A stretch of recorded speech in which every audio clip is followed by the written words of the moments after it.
We're going to be talking this evening about a critical aspect of racial injustice in this country, specifically the experiences of black men and boys with the criminal justice system.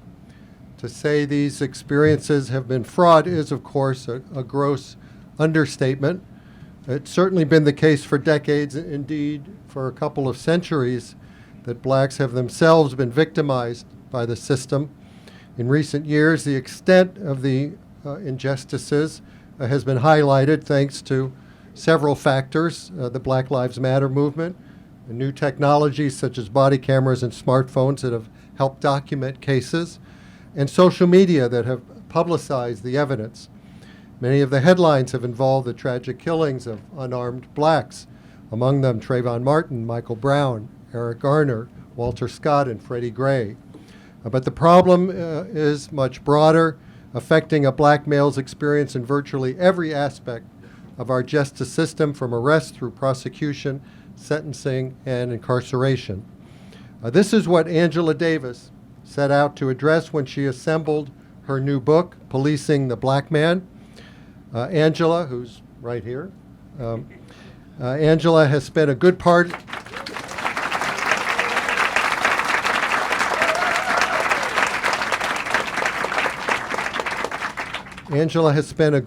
of her own legal career researching and writing about racism and prosecutorial power in the criminal justice system. In the D.C. Public Defense Service, she worked her way up from staff attorney representing indigent juveniles and adults to director of the service.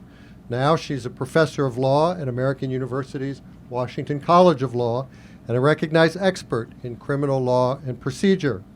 A previous book, just over a decade ago, Arbitrary Justice, examined the power of American prosecutors. In Policing the Black Man, she's pulled together essays from a variety of scholars and writers, all specialists in criminal law and justice. The essays cover a range of issues: racial profiling, implicit bias, the disproportionate imprisonment of black men, the role of policing in the socialization of black boys, the failure of the Supreme Court and other official bodies to reform the system, and more.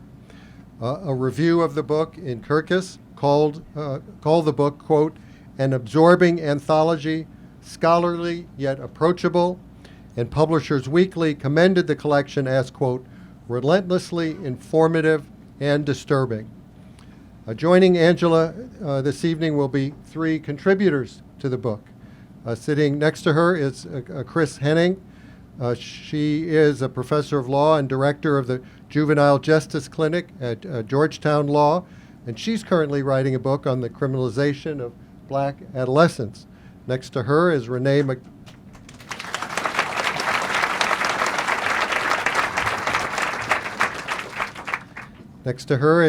McDonald Hutchins.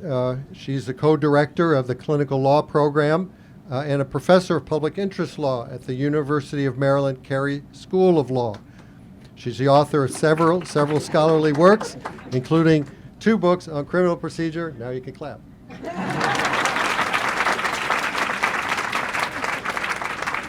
And on the end there is Roger Fairfax Jr.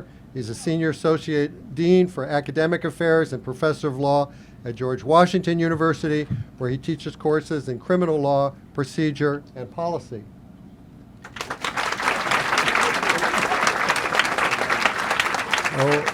So we'll hear from Angela first, and she'll moderate a discussion with the panelists, after which there'll be a chance for questions. If you have a question, kindly somehow make your way to that microphone or that microphone, and please put your question in the form of a question. Everybody would appreciate that.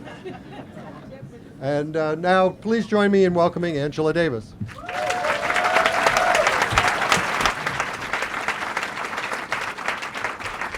Thank you, Brad, and thanks so much to everyone for being here.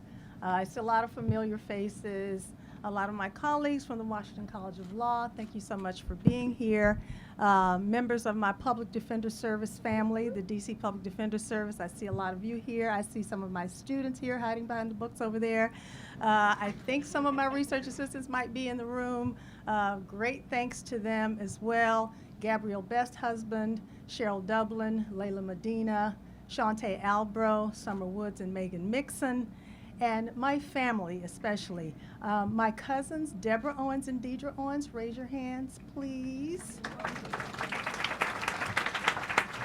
My daughter Zara, who's supposed to be here, but I don't know, maybe she's out there somewhere, and especially my dear husband, Howard Davis. Thank you so much. Now, those of you who know me well know that I tried to figure out a way to photograph this event while I was in it, but I couldn't figure that out, and so I'm really grateful to Z Chapman, this phenomenal photographer, for taking photographs this evening. Thank you so much, Z. And I also want to thank someone who is not here today, and that is Professor Randall Kennedy of Harvard Law School. Some of you may have heard of Randy Kennedy. He's a phenomenal professor, Rhodes Scholar, the author of numerous books about race, discrimination, and civil rights.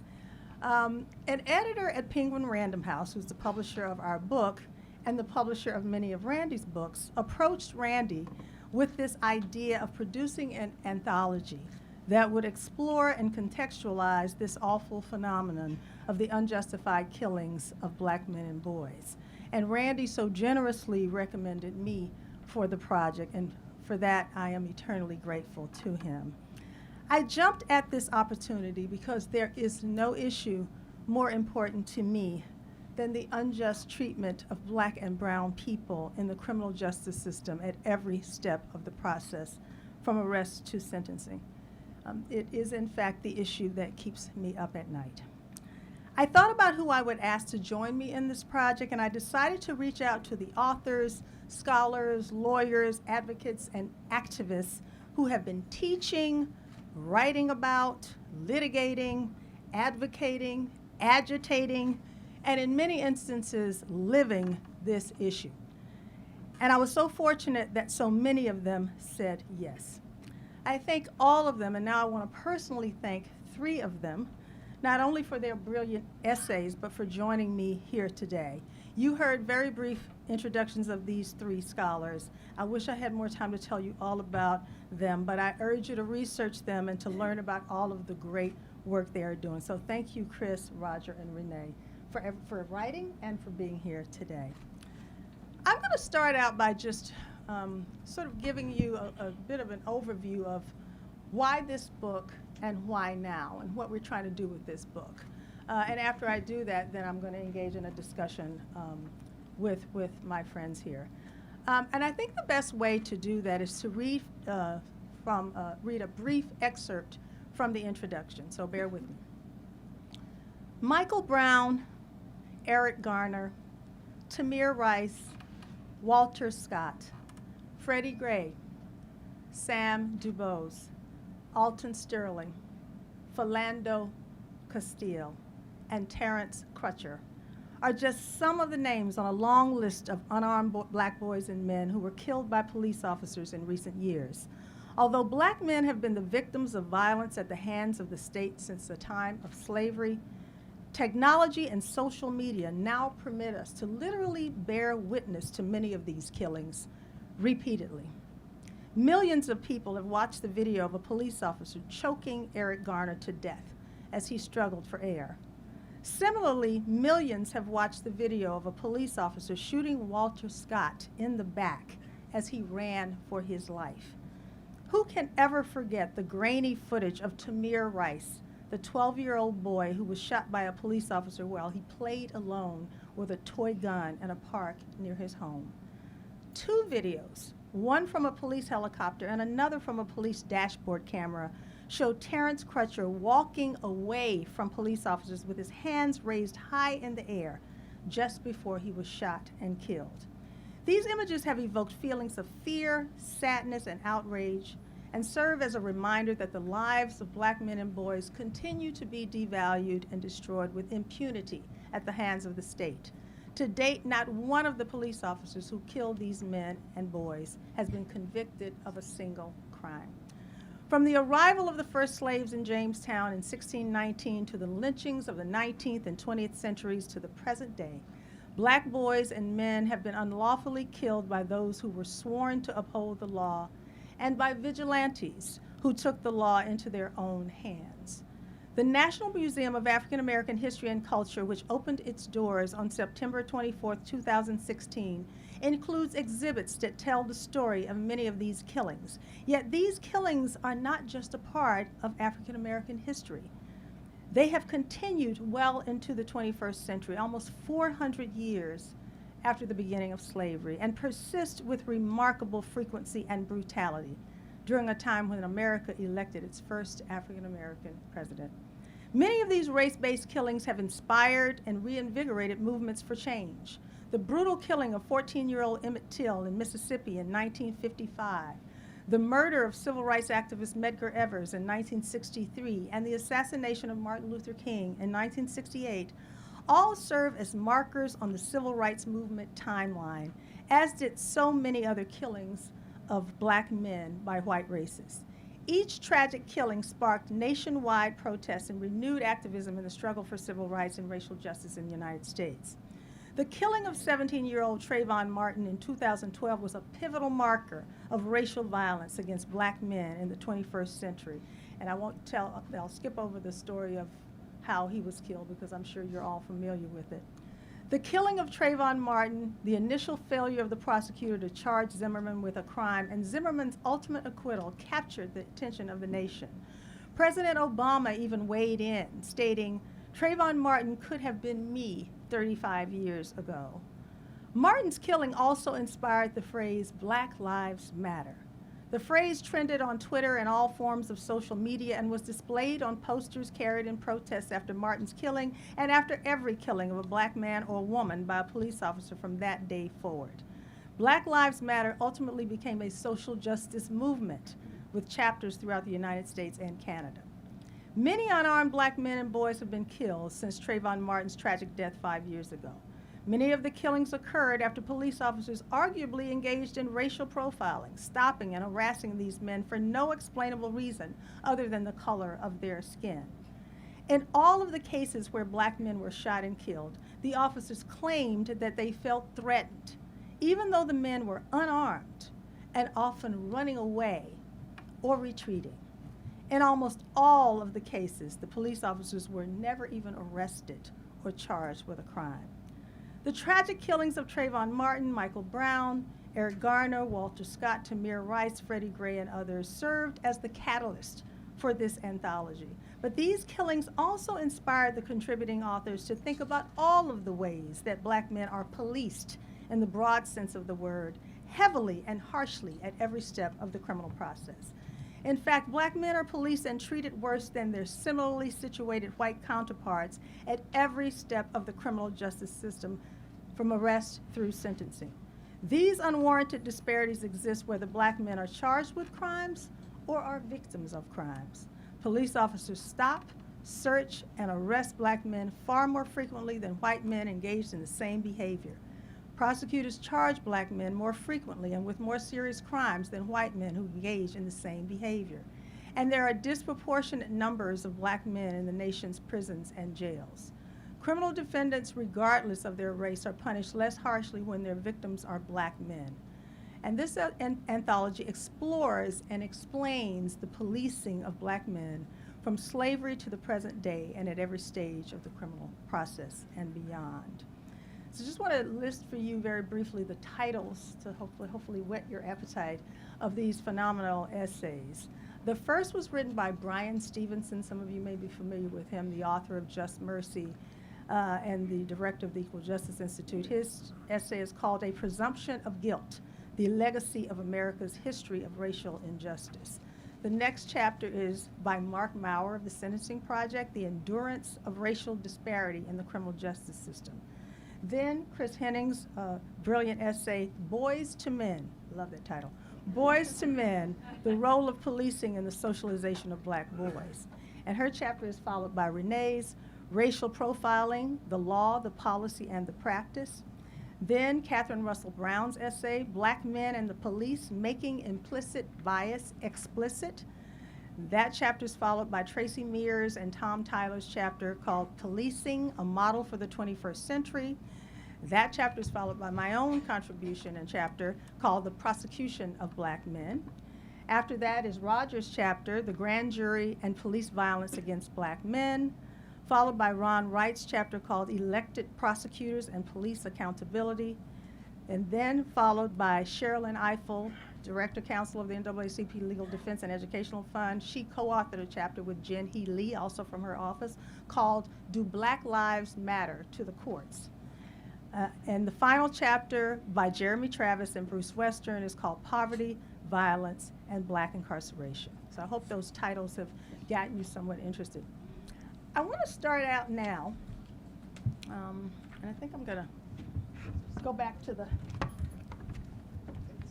and I'm going to ask Chris first. So you just heard about Chris's chapter, which is about Black boys.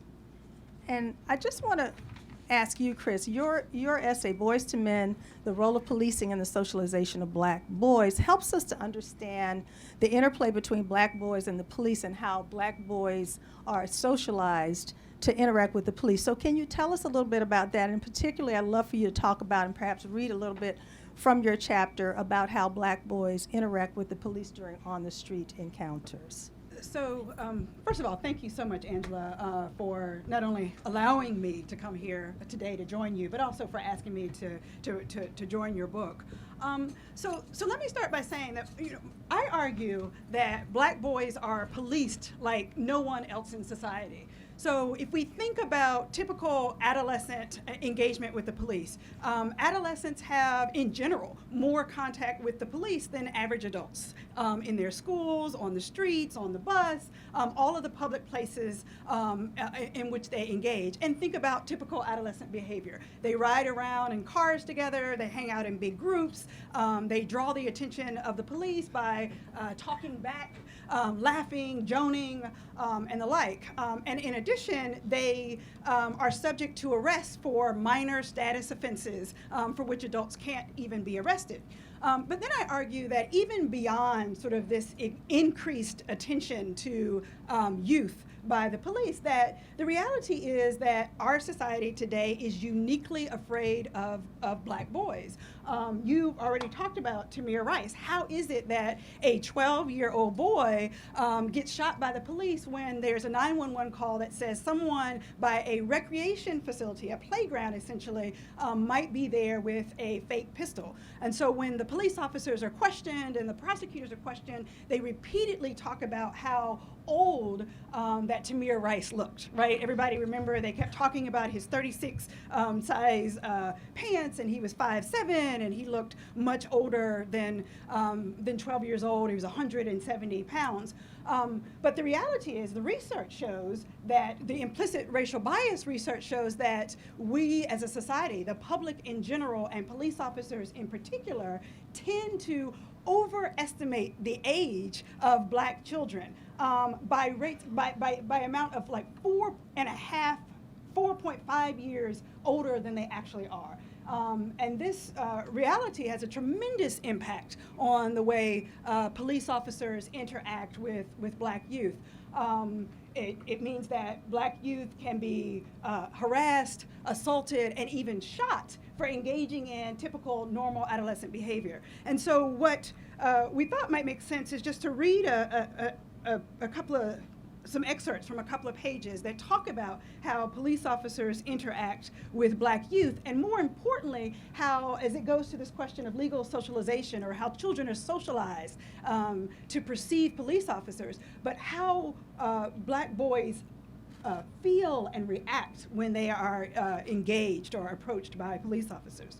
So black boys are angered not only at the sheer number of police officers patrolling their neighborhoods, but also by the frequency with which they are stopped and the treatment that they experience and observed.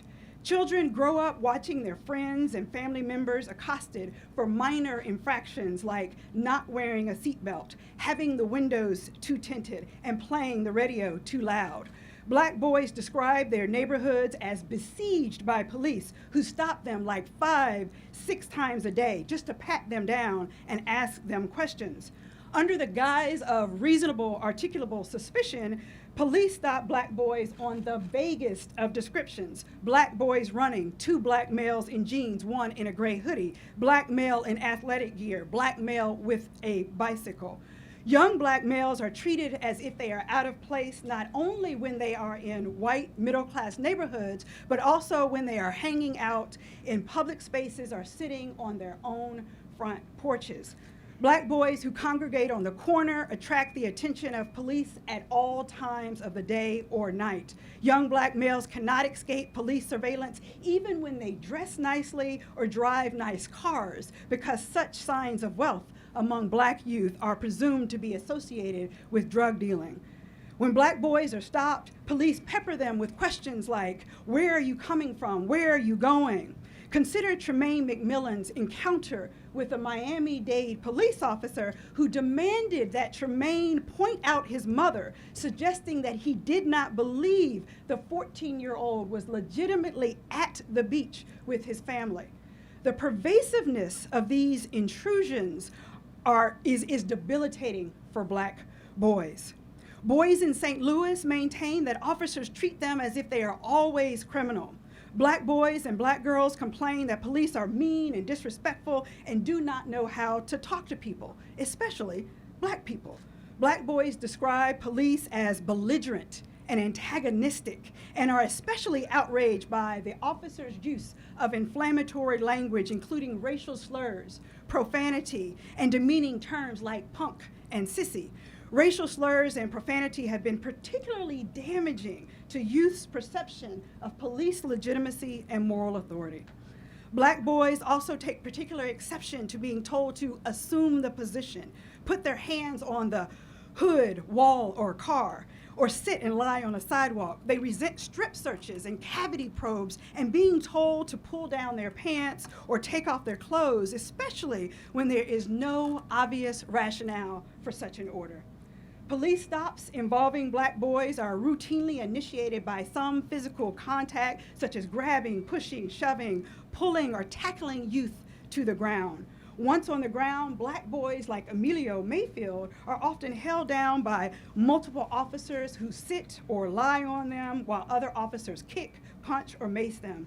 Even more violent encounters include billy clubs, like the one that was pressed against Emilio's neck as he was jaywalking at 8 o'clock in the morning on his way to school, or chokeholds like the one killing Eric Gardner in New York, or the one that caused Tremaine McMillan to wet his pants on a Miami beach. Fear of violence by the police is now the norm for black boys. Instead of looking to the police for protection, young black boys now see police as a primary source of danger and are conditioned to expect mistreatment. In interview after interview, young black males speak of policing in black neighborhoods as repressive, obtrusive, and insidious. They describe the exercise of police discretion as arbitrary and racially biased. The cumulative impact of these experiences erodes police legitimacy at an early age for black boys and weakens the value of law and order. The net results is that black youth come to expect unfair treatment and carry these feelings and expectations into adulthood. Thank you so much for that powerful reading.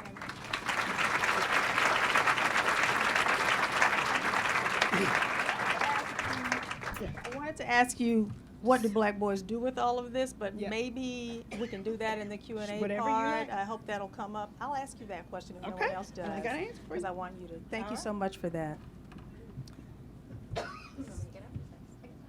You can stay right there. So, Renée, your essay, Racial Profiling, the Law, the Policy, and the Practice, helps us to understand this phenomenon of racial profiling. Everybody knows that term, but in Renée's chapter, she really explains in great detail and what it really means. So, if you can just explain briefly what is racial profiling, and also tell us a little bit about the harms that it causes. Okay, so good evening. So there are a couple of different ways to think about racial profiling, right? Let's imagine that the police are doing routine crime patrol over on Davenport. And it's about 3:30 in the morning, and they see a man walking by himself. He is dressed sort of shabbily. He's got on kind of dirty sweatpants. He has on an undershirt. His hair isn't really combed. He doesn't have a dog with him, so he doesn't appear to be walking a dog. And he's walking a little too slowly to be exercising. And as he's walking, he seems to be kind of looking in cars and looking in apartment windows. And so the police decide to stop him, right? If this man is black, one way to think about racial profiling would be to ask, is the only reason the police stopped him because he is black? That's one way to conceptualize racial profiling. And if the answer to that question is yes, the Constitution would say you can't do that. Another way to conceptualize racial profiling, though, would be to ask, would the police have stopped him if he were white, right? Is the fact that he was a black man walking on the street in the early morning hours without any apparent purpose and appearing to be a little disheveled, was that a part of the reason, but was another part of the reason for the stop his race? That's sort of a race plus understanding of racial profiling. And what the court has said is that's not unconstitutional, right? When the police have other objective reasons for detaining citizens, race can be a factor. It just can't be the only factor. And that makes it very, very, very, very difficult to combat the problem, because only the most tone-deaf police officer cannot come up with a rationale other than race for why they make the stop, right? It is clear, for as much as this country struggles with the issue of race, we have come to the conclusion that being a racist is bad. And so when the Supreme Court sets up a constitutional test that only prohibits racial profiling when we are hunting for the racist, it is almost impossible to use the courts to combat the problem. Another way to think about racial profiling is the way that it happened up in a county in upstate New York. So one of the things that most or a lot of police departments and a lot of prosecutors' offices have said is you cannot consider race as a factor in making stops unless the race was something provided by an eyewitness. So there was a woman, elderly woman staying in a home. She was visiting some friends up in Oneonta. And she was staying in a home. The home was broken into. She struggled with her attacker, and I believe the attacker came in with a knife and cut his hand. She sort of fended off her attacker, and the attacker cut his hand and fled. And so she provided a description of her attacker to the police who showed up at the home after the break-in. She said it was a young black man, but she couldn't provide much of a description beyond that. The Oneonta Police Department then went about stopping 300 black men in Oneonta, New York, and one black woman, and asked them all to display their hands, right? These were forcible stops. These folks were not free to walk away, and asked them all to display their hands so that they could determine if they were the attacker. And so in that instance, what the 300 black men in Oneonta argued was, this has got to be a violation of the Constitution. I understand this woman gave a description that provided race, and I understand that the courts have said, and the police departments and the prosecutors' offices who have set up guidelines have said, if the witness gives a description that includes race, it's okay to use race. That doesn't violate the Constitution. And the Supreme Court said, no, actually, it's okay. Actually, that's okay. They did not find a constitutional violation because the use of race was based upon an eyewitness's description. And so that is a part of the way the court has interpreted racial profiling that makes it very, very, very difficult to challenge. Harms. My question was if you can talk a little bit about the harms. Okay. Because a lot of people, I think, well, if you get stopped, what's the big deal? Talk a little bit about the harms. And so I think that the problems with racial profiling, I discuss this in the chapter, is in many ways the same problem that we have with race in this country. You really cannot decouple our treatment of race in this country from the police use of race and the prosecutor's race in terms of racial profiling. And so one of the problems is that we view the harm of racial profiling as very localized, right? As we drive past comfortably in our cars and happen to glance out the window and see a group of young black men sitting on the side of the street, perhaps in handcuffs, perhaps not, we go, oh, for shame. That shouldn't be happening. But we really don't internalize any of that harm for the most part because we don't believe it affects us, unless in some way it does, right? So I've got two beautiful young black men who are my sons in the back. And so when I see pictures of Tamir Rice, you guys don't have to raise your hands. I'm sorry for embarrassing you. They're going to get me for that. So when I saw pictures of Tamir Rice, when I saw pictures of Trayvon Martin, my heart broke. I could not stop crying after the picture because I looked at those pictures and I saw those two. And so in that way, the harm for me felt very immediate and very local. But if you don't have a person in your life that reminds you of the victim of racial profiling, you may view it as not my problem, right? Sort of unfortunate, but not my problem. Except it is. Racial profiling destabilizes communities in very, very, very negative ways. There have been some studies that show that the vicarious exposure to the damage of racial profiling can even do so much as suppress votes.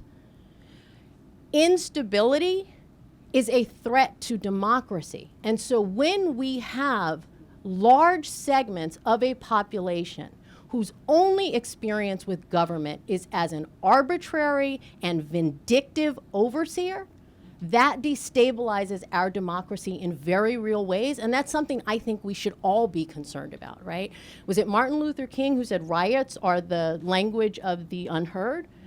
And so we can only pretend to ignore these problems for so long. They will come to touch our doorsteps eventually. And so for that reason, I think we should care very much about racial profiling, even if it's not happening to you, even if it's not happening to yours, even if you don't have a Tamir Rice and Trayvon Martin sitting in your home that you kiss and put to bed every night, right? We should all care deeply if we care about democracy.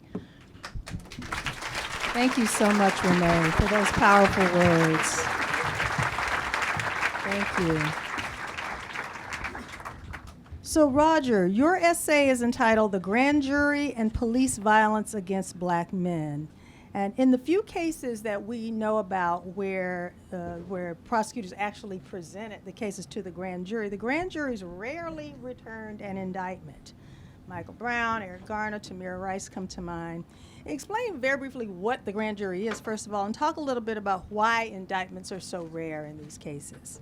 Well, thank you for that question, Angela, and thank you in general. I know some of us call her Angela, some of us call her Amani, and I call her amazing because she is really one of the most generous and passionate people I have encountered in the legal academy, in the practice of law, in policy circles, and I feel very blessed and fortunate to call you my friend. So thank you very much for having me.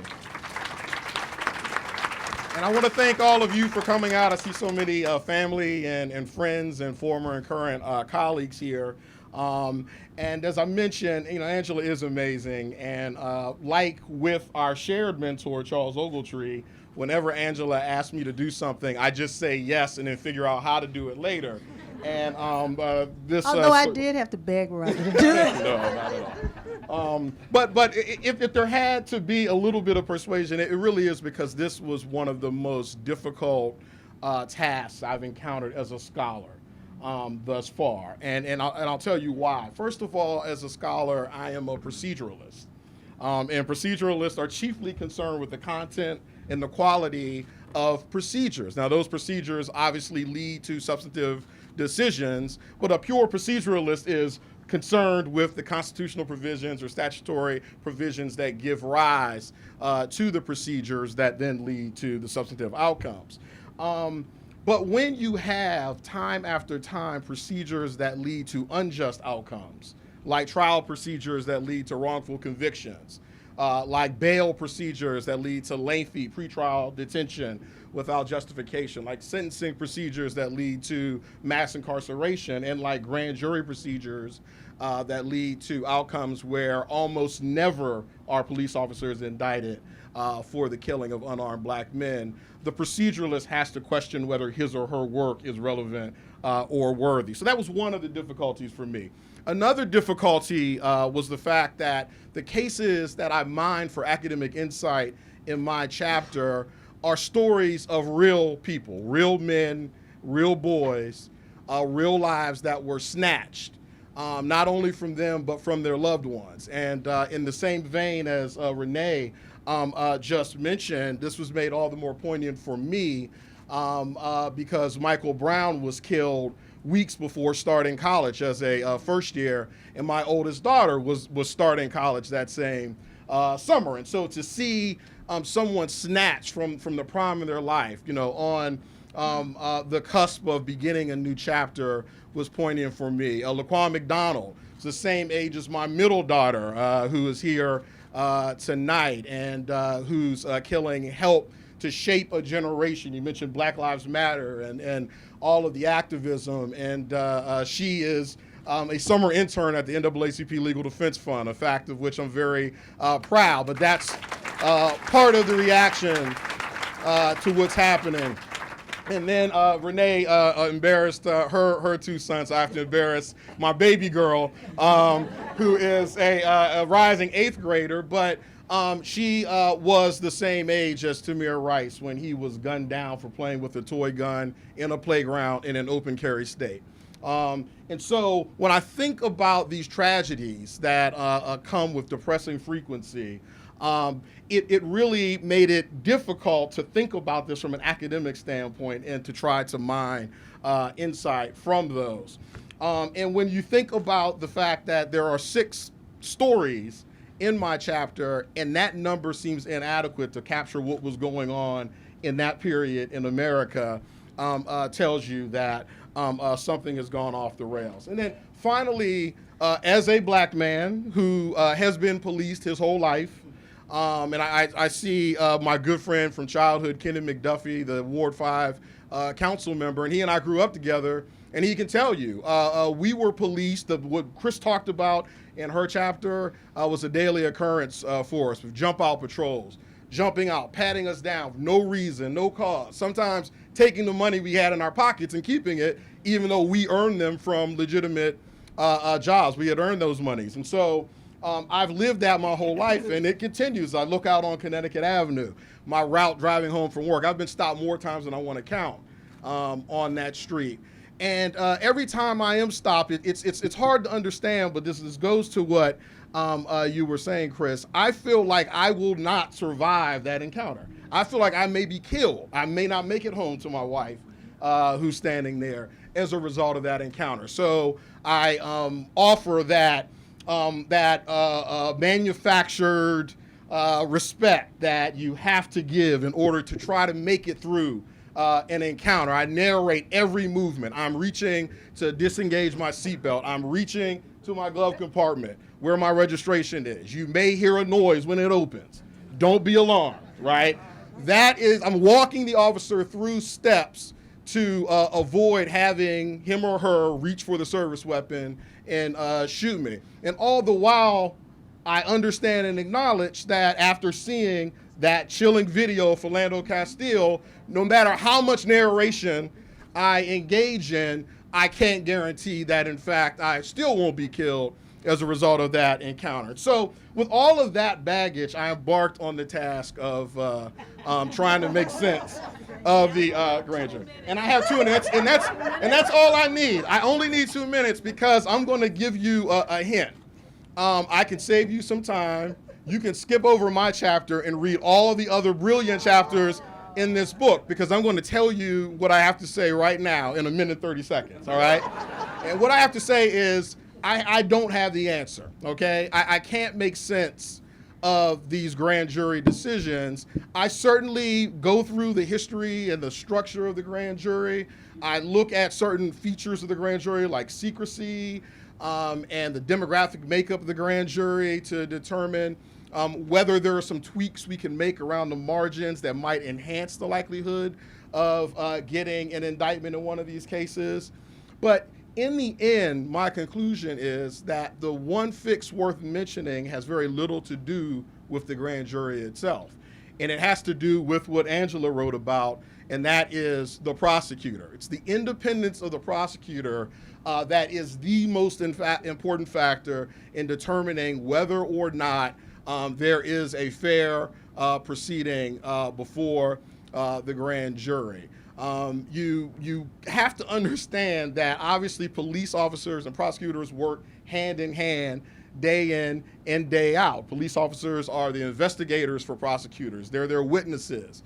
Prosecutors help to prosecute suspects apprehended by the police, and they develop their cases in court. Of course, they have mutual respect and admiration for one another. In fact, if they didn't have affinity for each other, I'd think something were amiss. But that's exactly the reason why you cannot have the prosecutor be the one to investigate the police officers in that same jurisdiction. There has to be independence, and I understand the argument that we deserve some sort of community representation in the prosecution of police officers, and people I respect like Marilyn Mosby, the state's attorney in Baltimore, and the late former Brooklyn DA Ken Thompson have made forceful arguments that, no, it should be us, those of us prosecuting in the community, who should go after the police officers in those communities. And I appreciate that argument, but ultimately, even if there isn't substantive bias in favor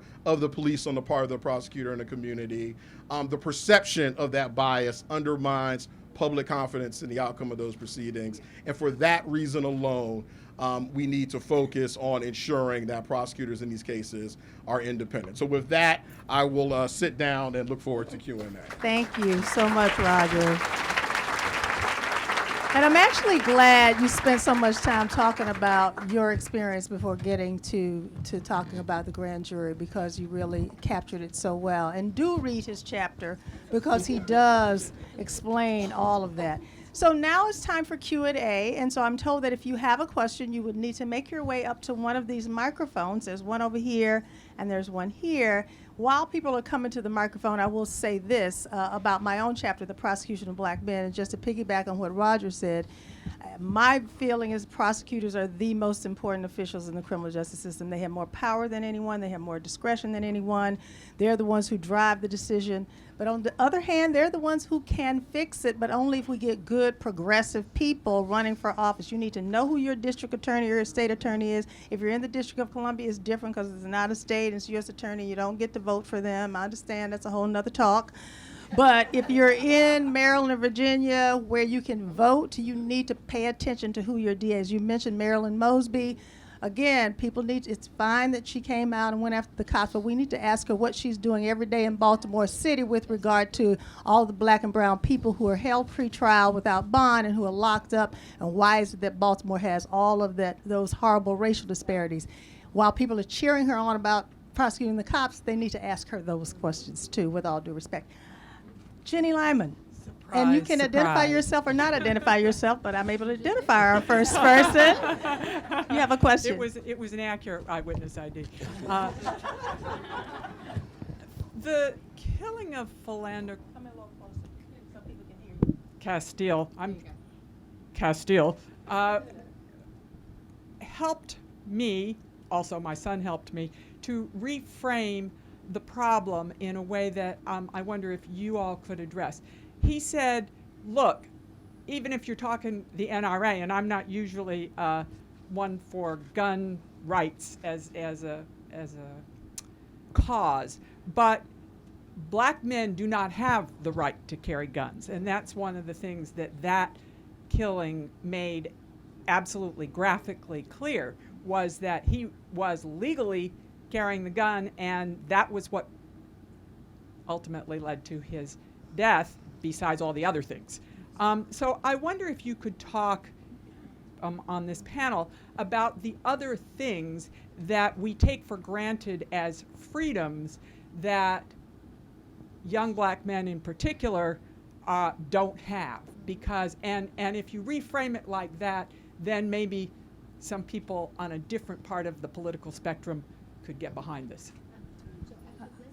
Sure, no, you all jump right in there. So I actually think that one of the things that we are about to see that's about to be extremely interesting is a collision course between the Second Amendment and the Fourth Amendment.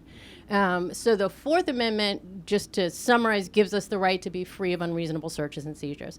The Second Amendment, according to the Supreme Court, gives individuals a right to bear arms.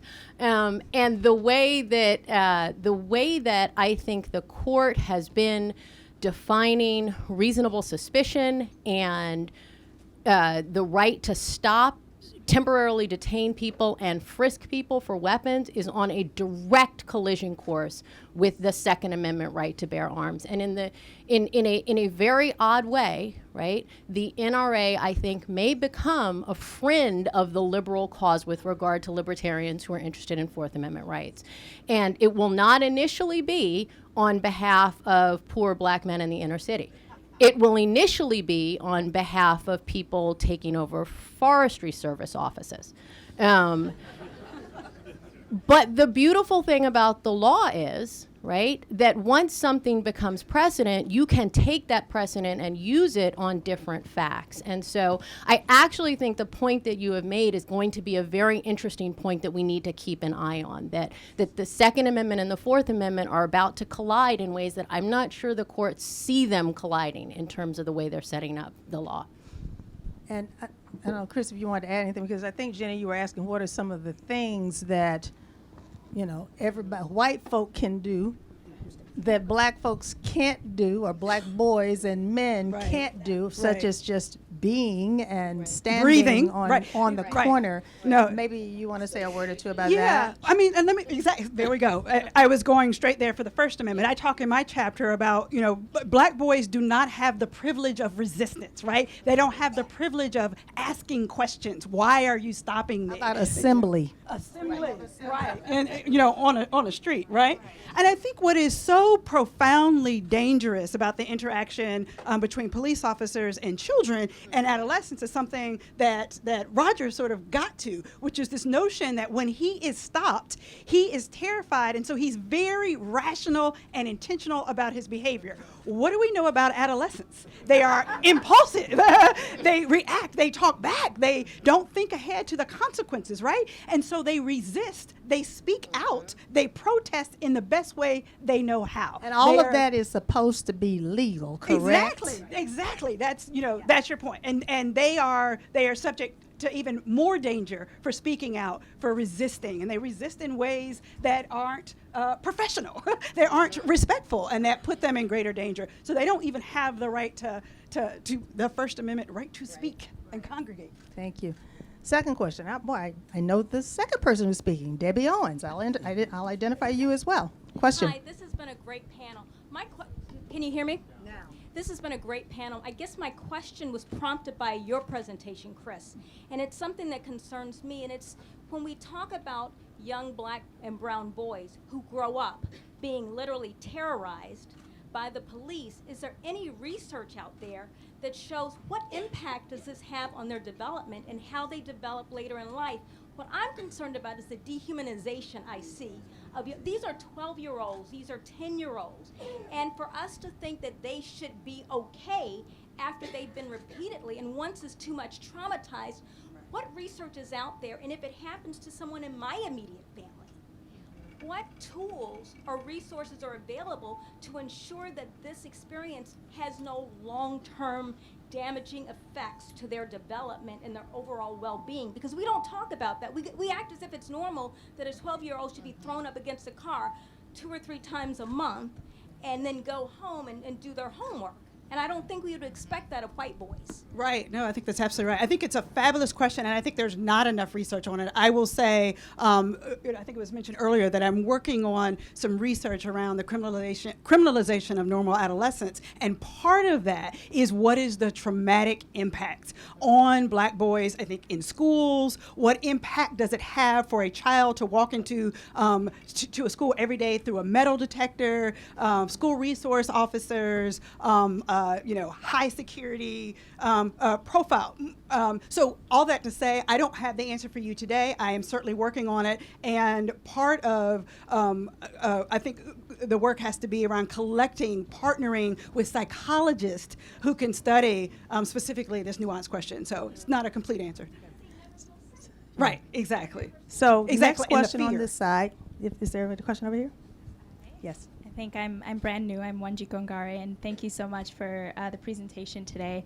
I guess to start with just a quick couple sentences of background, I grew up in an immigrant family of African parents who didn't have the language or the history or the experience of really explaining this experience to my brother or to myself. So our first experience or really conversation around this was Trayvon Martin as well, because my brother and Trayvon Martin are about 5 days apart in age. And so that was a very jarring experience, and I've had a little bit of hope in the last few years with everything that's going on in terms of the movement and as we grow up to a certain extent. But I guess my worry now with, unfortunate to bring this up, the new administration, it feels like on a federal level, we definitely will be taking several steps backwards. So to be more tactical, what are the 1 to 2 things maybe we should watch out from Mr. Sessions and crew we should watch out for in terms of what we can actually do as the public and what we can raise awareness about? Well, first we need to pray for our brother Mueller, who's investigating, and make sure he does his job well.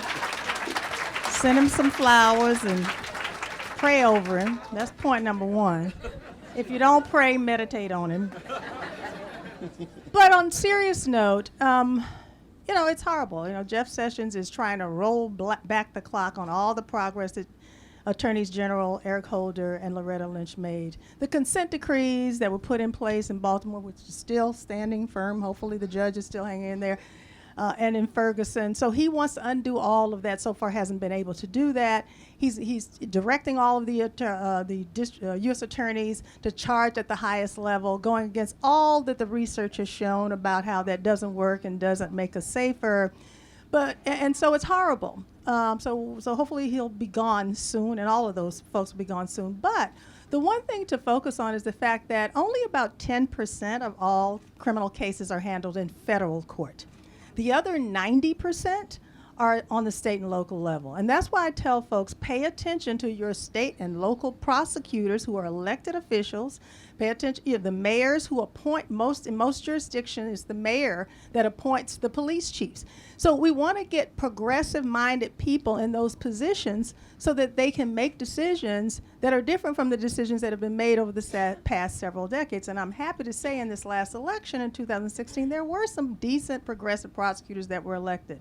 Aramis Ayala in Orlando, look her up if you haven't already. Rick Scott has tried to remove her from all death penalty eligible cases because she said she wasn't going to seek the death penalty, and she is now suing him, represented by the able Roy Austin, and hopefully that will work out.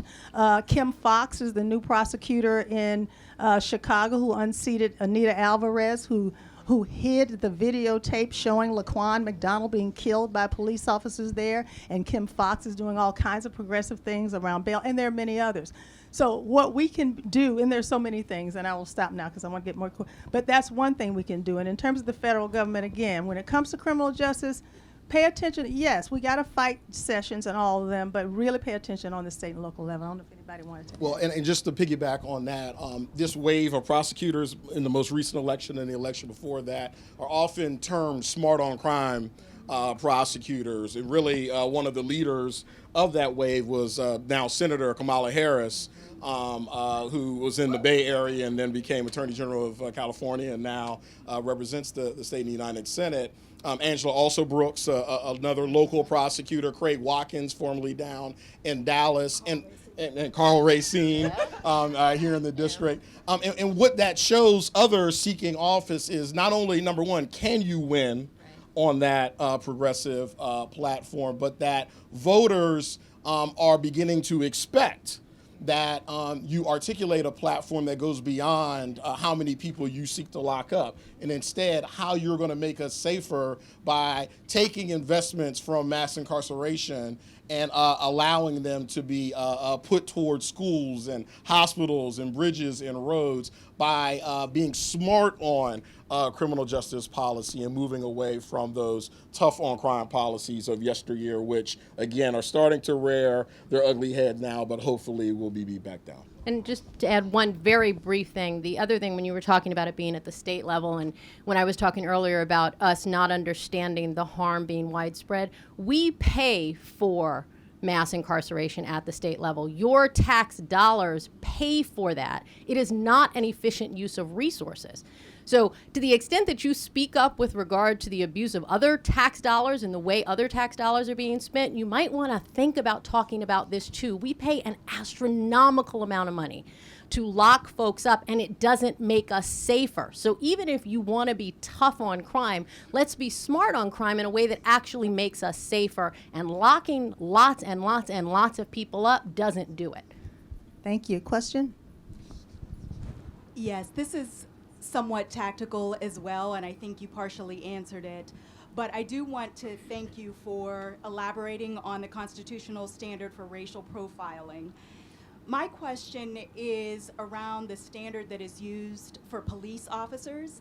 I helped put together a community policing forum in Northern Virginia, and I had a conversation with an officer. Now, when I and maybe a lot of people look at these videos, we think what a reasonable officer would do under similar circumstances.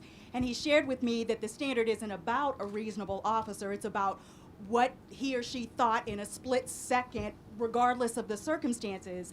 And then he began to share that there was a case, I may be butchering this, so please school me, but that there was a case in the 60s, apparently, that set this standard in the Supreme Court. So I'm wondering, A, can you expound on it, and B, why have we not, and what can we do, and do you need some free labor to help you do it? Try a case, find that perfect case or halfway perfect that has a set of facts such that we can bring it up to the federal level, to the Supreme Court. God knows what the composition of the court will look like at that point. But I'm just wondering, why hasn't it been done? I'm sure people have tried, and if you could just share, be grateful. Okay, so the really short version, the 1 minute version, I swear, of Terry. So prior to 65, Terry was 65, I think. 68, I'm all mid to late 60s. Hey, 68. 68, thank you. So prior to 68 and the Terry versus Ohio decision, it used to be the rule that the police could not stop you unless they had probable cause to believe you had committed a crime.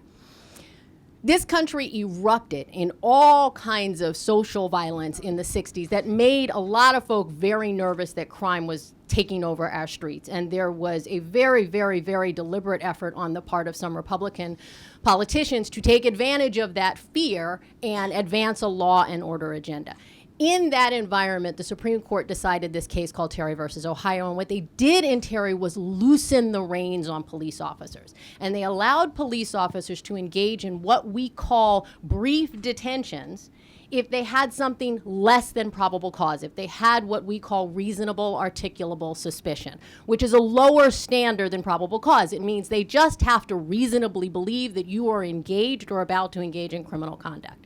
And so under that looser standard, police were now able to stop folks on the street, even if they didn't have probable cause to believe they'd engaged in any crime, even if they just had a really strong suspicion. What came with Terry, the other part that came with Terry, was the right to frisk people. So again, it used to be you could only search people under the Constitution if you had probable cause or a warrant. That used to be the rule. Under Terry, if they had reason to believe that you were armed and presently dangerous, and the courts have since wound those two together, right? Armed is presently dangerous, even in open carry states, that if you are armed and presently dangerous, they could also frisk you. That is a lot of power. a lot of power. So if the police, I'll get back to remember in the beginning when I was talking about the guy walking down the street in his shabby pants and it's 3:30 in the morning, right? If a police officer can look at that person and say, I think they may be about to be engaged in a break-in, they can stop you. And if they can point to anything that leads them to believe you may also be armed, a bulge, the way you're holding your hand, your nervousness, they can also search you. And anything that they find, if that search is deemed constitutional, can be used against you in a court of law. Even if that's not at all why they were originally stopping you, right? They find drugs on you, you can actually be prosecuted for the possession of drugs. What can we do about it? Well, we need a different court, right? We are not going to overturn Terry with this court. It's not going to happen. And so what we are seeing is some state courts are finding that they, under their state constitutions, are going to be more protective of our Fourth Amendment rights than the Supreme Court is, but lots of state courts aren't. And so it is going to require concerted action on the part of people saying our Fourth Amendment rights have to mean more than this. The right to be free of unreasonable searches and seizures has to mean more than what the court has said. That's the only way we're going to change it. Thank you. Question. My name is Phyllis Lawrence. I've been involved with restorative justice and victim advocacy and offender advocacy for many years. Hi, Chris.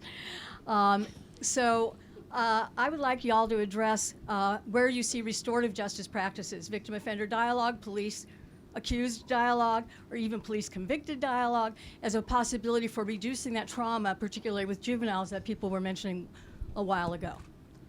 I think this is a hard question. I will say, I knew somebody was going to ask about solutions, and so I've decided to say that I'm an eternal optimist for no other reason than, why are we in the work? And so some of the studies, some of the best practices regarding youth have involved some of the conversations that you describe, sort of the mediated conversations between police officers and children, more on the front end than on the back end. And so when I say the front end, it's talking about, it's engaging the two groups in a conversation about how, in particular, police officers need to learn how adolescents think and behave, right? So that's part one. And police officers need to understand how to de-escalate adolescent behaviors. Police officers need to understand how to interpret normal adolescence as not being threatening and aggressive, that kind of thing. At the same time, adolescents need to understand where police officers are coming from,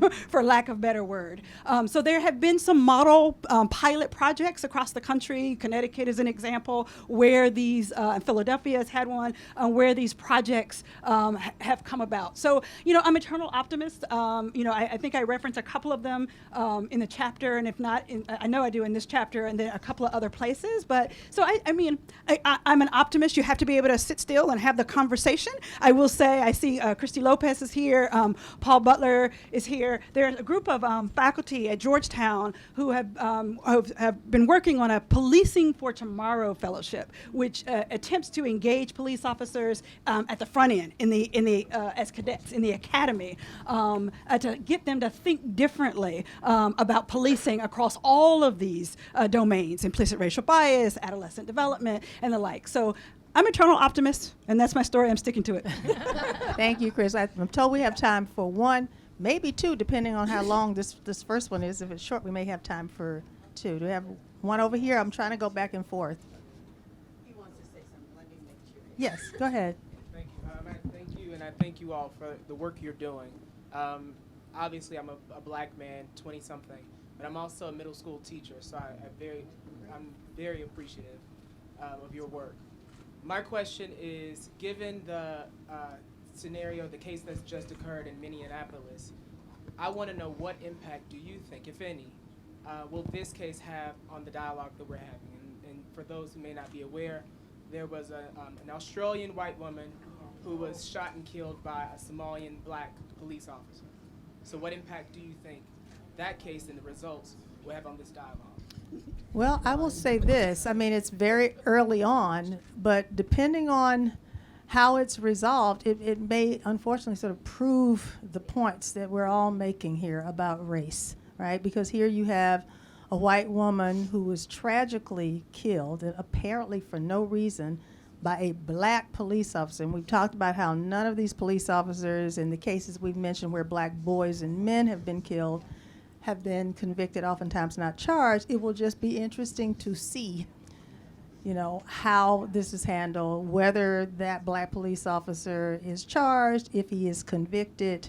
And I think I'm watching it. You know, it'll be interesting to see. I don't know if anybody else has a comment to make about that. Yeah. Last question. Oh, a lot of pressure. Not at all. Hi, I'm Dana Pope, and I'm an activist. I work with people here in DC. I actually live in Maryland, but this is where most of the activism has been happening in the time I've been here. So Black Lives Matter DC and BYP 100, they are pushing for abolition, right? Police abolition. Of prisons? Prison and police abolition. And so I'm just curious in terms of, I know that all of you are lawyers and academics, but in terms of trying to address the things that you just referred to, like the police killing anyone is actually a problem. And I'm not like a White Lives Matter, that's absolutely not what I'm saying. But police have always been representing the interests of rich white men, right? And so that means killing whoever happens to be not doing the right thing according to those standards. So I'm just wondering if there's anything in your research or in your colleagues' research or in the things that you're sort of see bubbling up in these topics that point to ways to get at abolition of police and prisons. Does anybody want to talk about prison abolition, police abolition? Comments? You mentioned Paul Butler, and I think Paul, come to the Paul's- stage now. Just wave your hand, Paul. And in his yes, Paul, yes, round of applause.